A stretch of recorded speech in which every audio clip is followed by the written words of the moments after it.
Hello po, good morning, happy Mother's Day po sa lahat ng masisipag na nanay. Gumawa po tayo ng ating breakfast at ito po yung ating mga ingredients. Nakasulat na rin po lahat kung paano gawin.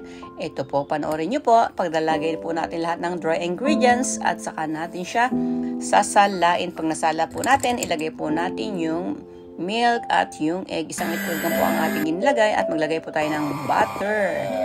Ayan, yung itlog po, hindi ko po siya nilagay lahat.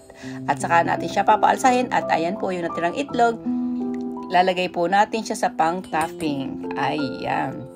Paghaluin po natin, pag nahalo na po natin, ilagay po natin sa isang tabi at ayan na po siya. At ito na po yung bread. Umalsa na po siya at tatanggalan po natin siya ng gas. Hatiin po natin sa 8, pati po yung toppings niya. Hatiin po natin sa 8, saka natin pipipiin at ipapatong natin dyan yung bread. Saka po natin siya ididildil sa sugar. Gawan po natin siya ng design at ayan na po ang ating chocolate melon pan. Papaalsahin po natin. Ayan, maalsa na po.